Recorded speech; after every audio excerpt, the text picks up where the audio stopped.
Hello guys, welcome back to my channel. Tisha বিশ্বের চ্যানেলে সকলকে স্বাগত জানাই। আজ আমি তৈরি করব দেশি মুরগির মাংস। তার জন্য দেখো, মাংস কেটে ধুয়ে পরিষ্কার করে নেওয়া হলো এবং তার সঙ্গে কড়াইতে তেল গরম করে তার মধ্যে দিয়ে দেওয়া হলো একে একে আদা, পেঁয়াজ, রসুন, শুকনো লঙ্কা এবং জিরে পেস্ট করে। এগুলো দিয়ে ভালো করে কষিয়ে নিয়ে তার মধ্যে দিয়ে দেওয়া হয়েছিল পরিমাণ মতো হলুদ এবং লবণ এবং তার সঙ্গে টুকরো করে রাখা আলুগুলো। এই সবগুলো আমরা কিছুক্ষণ কষিয়ে নেব, নিয়ে এর মধ্যে দিয়ে দেব কেটে রাখা মাংস। ভিডিওটি ভালো লাগলে অবশ্যই লাইক, কমেন্ট, শেয়ার করো এবং চ্যানেলটিকে সাবস্ক্রাইব করে পাশে থেকো। এই মাংসটি রান্না করতে মা সাহায্য করেছিল।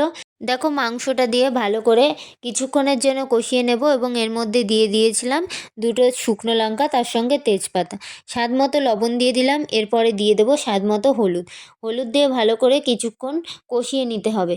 তোমরা কে কে এই দেশি মুরগির মাংস খেতে ভালোবাসো অবশ্যই কমেন্ট করে জানিও। আমার তো দারুণই লাগে, ভীষণ পছন্দের একটা খাবার। এরপর দেখো, ঢাকনা দিয়ে কিছুক্ষণের জন্য ঢেকে দিল মা। মাংস কষানো হয়ে গেছে। মাংসটা ভালো করে কষিয়ে নেওয়ার পর এর মধ্যে দিয়ে দিলাম পরিমাণ মতো জল। এছাড়া এই মাংসের মধ্যে স্বাদ আনতে আমি দিয়ে দিয়েছিলাম কিছু পরিমাণ ধনিয়া গুঁড়ো এবং কিছু পরিমাণ জিরে গুঁড়ো। দেখো, পরিমাণ মতো জল দিয়ে এবার কিছুক্ষণ রান্না করে নেব।